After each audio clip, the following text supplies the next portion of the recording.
And I think we're down to our last batch. Okay. Guys, pag may nakalimutan ako, baka hindi kayo nasama sa ni-review ko. Baka may nalampasan akong row or something, or may na-filter out. Sorry, pero yes, please reach out to me and then re-review ko. And this is good. 11,767 tapos per year. Wala siyang per year dito. Um, budget per pero ayun, natin naman yung percentage. Question number 5, good. Tapos yun na. Ayan, wala na palang iba. Ayun, sayang naman. Sana may title. Tapos, ang tawag dito, yung first 5 questions sana nandito lahat. Okay, good for adding dito yung um, per city or per province, parang ganon. Per region, parang ganon. Pero sana yung first 5 questions na yun na dito. Pero thank you for joining. Okay to, good start. And then meron pa siyang medyo, yung parang, ano ba tawag doon? Nilabuan, parang ganon. Na yun, transparency nung DPWH logo. Good.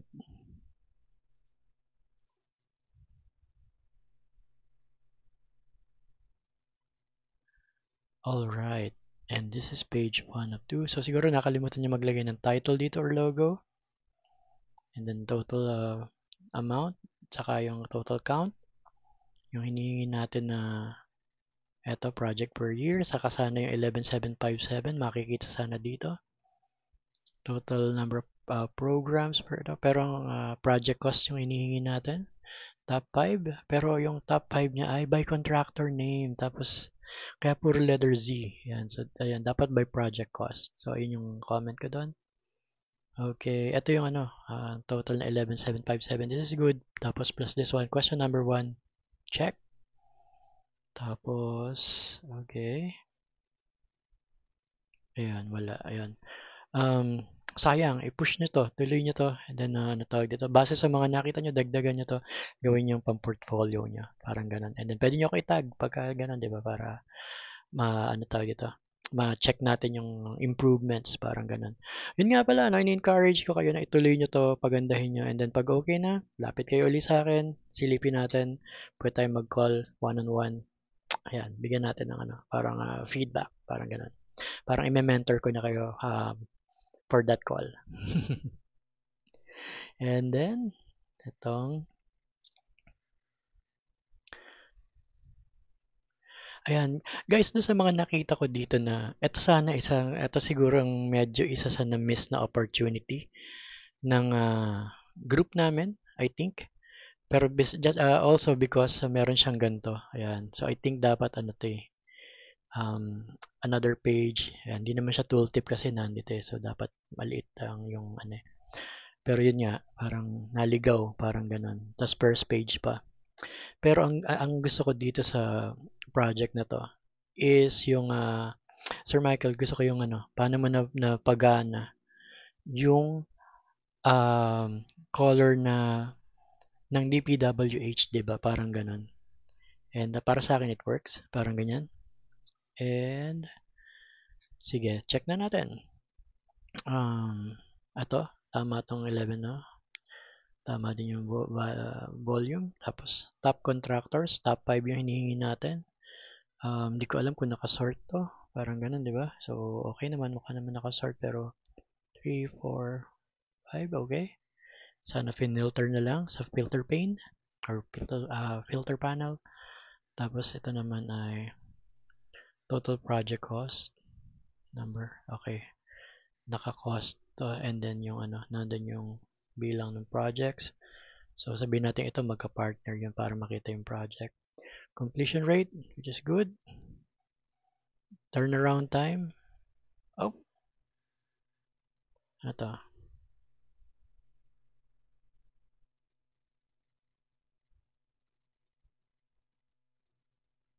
Per every million. Okay, per million nag-compute siya. Pero ito parang mababa na tong tama ba? O basta 8 months dapat. Tama, this is Kaya lang sana naglagay siya ng per year. Yun yung hinihingi natin. Tapos page 3. Ayan, di ba ang cool nung ano,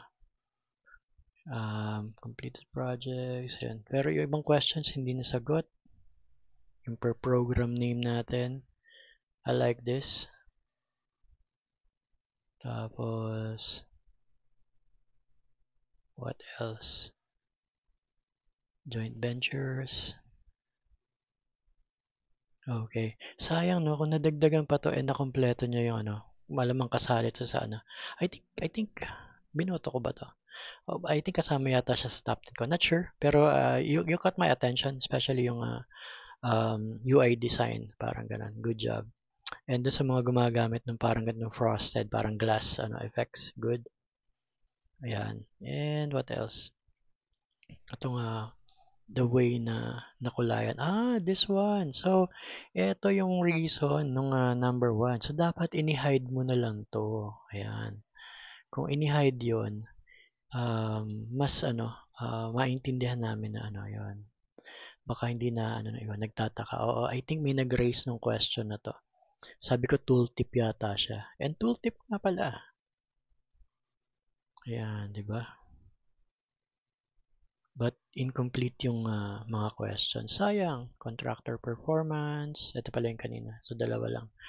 Konti na lang, sir. Ayan. Pero hide mo yun. And then, good yung may ganito ka na pwedeng mag-search sa bar. I think, ayan. Nireset natin. Ayan. Medyo hindi lang pansinin itong bar mo pero I think, parang sa sobrang swabe ng kulay eh. Ayan. Pero good job. Ayan.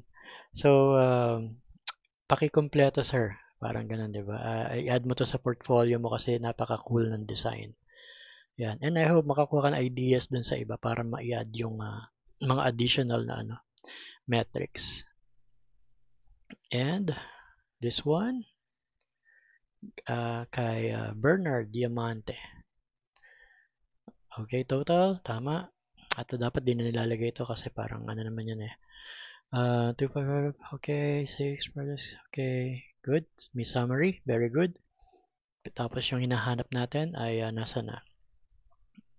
Budget come from, okay, may percentage naman to, okay na sa akin yung gato. Ay, ka lang, sorry about that, to. Ito naman completion. Completion rate, makikita naman dito yung ano. Pero, sige. Tapos wala dito yung number one question natin. Check natin sa next page or dito sa regional. Okay, yan. Dapat naka-fit sa width o kaya fit to page. Ayan, ganyan. Tapos, okay. Top 5 regions. Ayan. Okay sana, no? Kaya lang yung yung top 5 questions natin. Parang walang ano. Oh, I remember this. Ito, parang, ano tawag dito?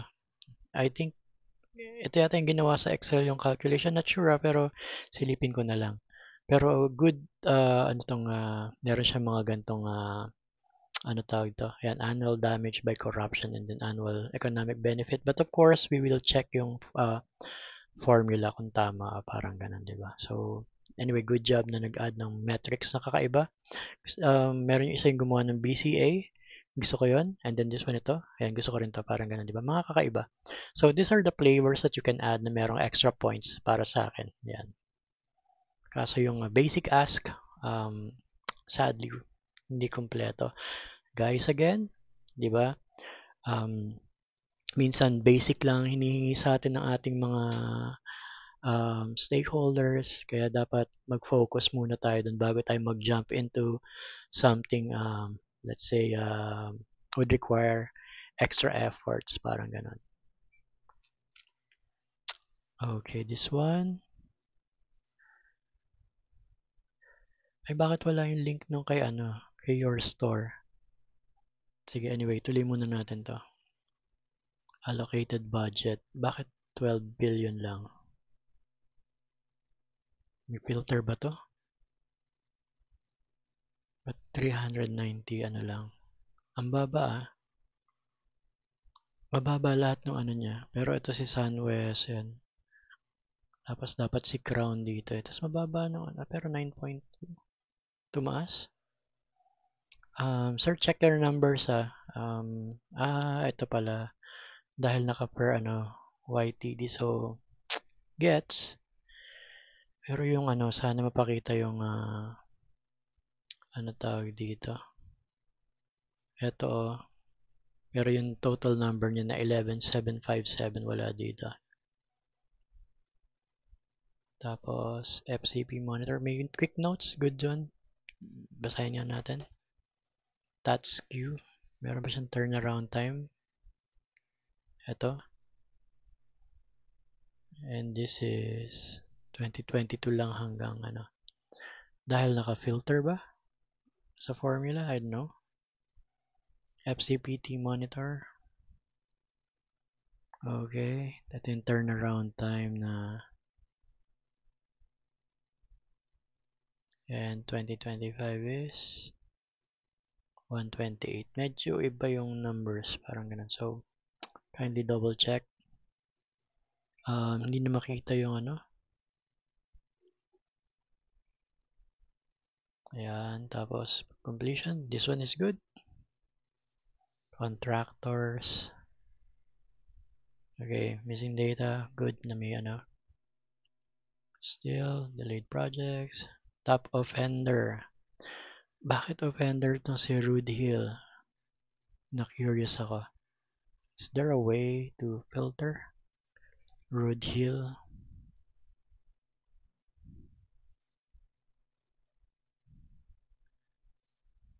Aha. Nasaan? Is it because it's delayed? Or ano yung reason? Give some context pagka ganun na. Hindi naman nag-filter dito si Rude Hill. Yun. So, ayun, linisin lang yung mga ganyan and then make sure na yung top 5 questions.